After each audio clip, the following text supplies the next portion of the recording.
Hello and welcome to How to Exit Podcast. Today I'm here with Ahmed Raza. He is the founder of Rapid Diligence, and I'm looking forward to learning from you today, guy. Thank you for being on the show. Hey, thanks for having me. Before you became the founder and CEO or leader of a company helping others do due diligence, you were an acquisition entrepreneur. You've done some acquisition stuff. So let's talk about I always joke and say, hey, you were born and then you ended up on a show about mergers and acquisitions. Can you fill out the gap in between? But can Yeah. you give us your background or your origin story? How did you end up on a show like this? Yeah, absolutely. I kind of started by buying a few small online businesses. So these were primarily like e-commerce business content. And I did this back when I was in college. So I was using some personal capital, borrowed capital, and really it kind of happened due to like a family financial need. So that's why like acquisition entrepreneurship, it has a really close place in my heart. So I did that for a few years and I spoke with a couple of investors and they're like, "Hey, it looks like you're pretty good at this. You want to do this again with some of our capital?" So I said, "Sure, let me give it a shot." Did that for a couple more deals and then started a small cap private equity fund where, again, the focus was to buy e-commerce businesses, content, SaaS, all that good stuff. Did that for about a year and a half, 2 years. We did pretty well with the fund, ended up exiting it. And then I kind of wanted to stay in this space without necessarily starting another fund. So I decided to start Rapid Diligence and went full time about 2, 3 years ago, but I've started about 4 or 5 years ago.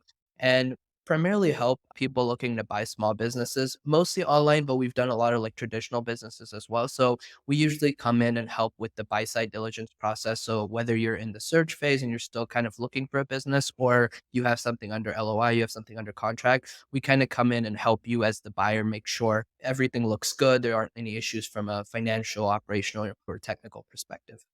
Let's walk through the process. Or somebody's going to buy an online asset or something you guys specialize in. At what point should they start looking at, okay, I'm ready to have this looked at by a company like Rapid Diligence?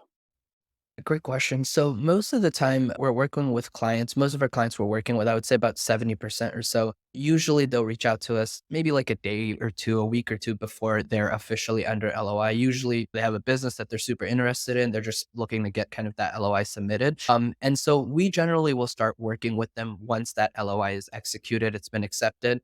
And then the remaining 30% or so, we work with them when they're still in the search phase. So we have something that we call our start to finish plan. And really, it's like targeted toward first, second, third time buyers. And it's kind of our full scale buy side advisory where we're helping you with the search process. We're helping you with pre LOI negotiations, deal structuring, all that good stuff. But kind of focusing on that 70%, that's our bread and butter. We have folks come in and what we'll do is we establish like what that due diligence timeline is. For smaller deals under 1 or 2 million, it's usually 30 days. For larger deals, it's a bit longer. And so we come in and we'll start the data collection process, kind of what you mentioned, where we'll get access to everything, whether that's Google Analytics, whether that's your financials, just kind of putting all of that data together. Then we'll start looking through that data, asking questions to the seller, the broker, and then kind of going through everything and making sure everything checks out. And then we'll put together a finalized report and say, hey, these are all of the things we found. These were the issues. This is kind of any discrepancies and things like that. So that's kind of what our general process looks like once you've engaged us. Unless they've been through a broker and a broker prepared the reports for you, they don't actually have some of the stuff you would standardly look for. Absolutely. Yeah. So this happens all the time. And the statement I always get from our clients, like buyers, is, hey, it's a pretty straightforward business. The financials are straightforward. And I always chuckle a little bit every time because I'm like, yeah, ideally it is straightforward, but usually it's not because most of these guys are not looking, they don't start their business with the hope of selling it one day, right? They just happen to stumble upon selling their business. And so it's not like they're in retrospect, they went through and make sure everything was separated properly, whether that's financials, operations, even things like emails. Like we've seen folks with like, especially like you mentioned in that sub $5 million category where we've had folks come in and say, hey, I can't share the business email because it's also my personal email, or stuff like that. Right. And so we've seen this a lot. And that's kind of, I think, where it's important to work with someone who does this because the goal is then to still be able to mitigate the financial risk and be able to look through everything without scaring off the seller. Right. Because if we come in and say, hey, like everything's crap, your financials are crap, this sucks, and nothing is gonna like that's not the point, right? Because it very well might still be a really good business. It just happens to have financials that aren't terribly easy to navigate. But We see it all the time and really just comes down to separating it and mitigating the risk. And then usually at least making sure we can tie back 90, 95% of the earnings, the cost, everything back to the P&L. And that way we can say with a high degree of certainty that, okay, we feel good about this. We were able to track things back and kind of don't see any major issues with the financials or the operations.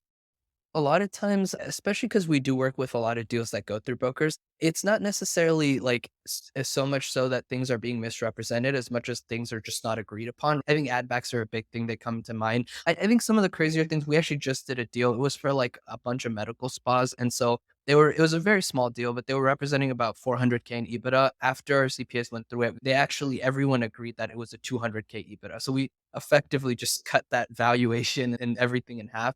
So we've seen that with software businesses where this was more technical than financial, but software businesses where the developer is the founder. And so they're doing everything on their desktop. There's nothing that can be kind of migrated. And there's nothing, if you're familiar with tech, there's nothing with GitHub or code repositories, anything like that. Those are always a little bit tough to navigate because then we have to figure out like, okay, how can we actually make this sustainable for a new owner? We've seen content businesses where what you mentioned, so we've actually seen a few of those where they have private blog networks, as they call them. And so these are effectively like, hey, you own like 5, 6 different websites in this space, and then you're effectively just sending traffic to each of those. And so those are actually a little bit tough to like figure out if someone's doing it. The more sophisticated you get with your private blog network, the harder it is to track. But we have found a few where they weren't disclosed. And after looking through like Google Analytics, SEMrush, Ahrefs, like looking through all these platforms. So everybody thinks that they have their own set of rules, I guess, what's the word I'm looking for? Guides that they say what Mhm. could be added back or not.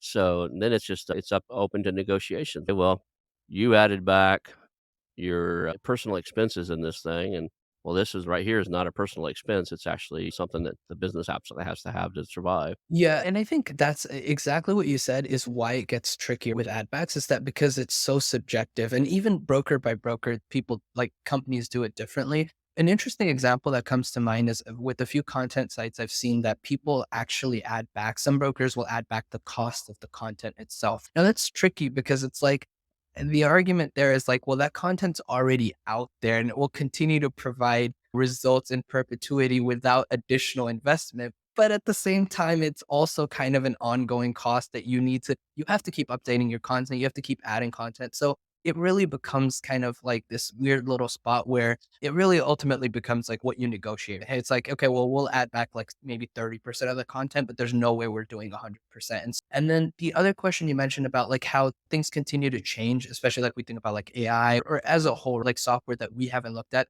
I love that. And I think that's such an important question because the thing we do is we actually have a team, not an in-house team, but a team of consultants we work with that actually run these businesses on a day to day. So we have a team we work with, like they have a portfolio of like 45, 50 content sites. We have one with FBA guys. We have one with SaaS guys. And so what we do when we're doing diligence is for that very niche specific work, we actually run it by them as well. And this is all included in the fixed cost that our clients pay. We don't charge them anything on top, but we'll run it by them and say, hey, like we have this FBA business we're looking at. Obviously, you guys run like 18 different FBA businesses.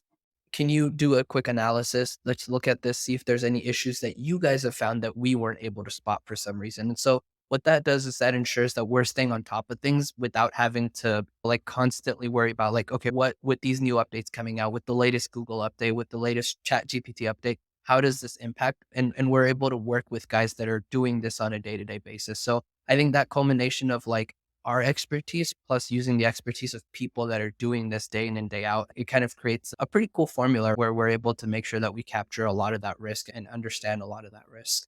How long along the process do you guys stick with these guys? Do you stick with them through the closing, and is there anything you guys do post closing or Yeah, so for a lot of like these buyers that come in, if they're on that start to finish plan that I mentioned, that 30% plan, we'll be with them like throughout the entire process, once they've closed, et cetera, even post closing a little bit. But for most folks that are coming in and they're engaging us post LOI, we try not to make like these major go no go recommendations only because everyone has a very different risk appetite. So instead we try to do it more objectively like, hey, here are the major issues that we found and this is the risk associated with them and this is what you can do to fix these issues. If it's acceptable to you, you can always still buy this business, but this is the challenges you'll run into. And I found that that creates a lot more of a sustainable model long term for us as well, where we don't come in and say, hey, like buy this business or don't buy it. Obviously, we're a lot more like if there's a lot of things really wrong, we'll say, like, hey, there's just a lot of issues and probably wouldn't proceed with this unless you just feel really strongly about it. But I would say 9 out of 10 times it's usually like, hey, these are the issues that we found. This is what you can do to kind of mitigate these risks long term.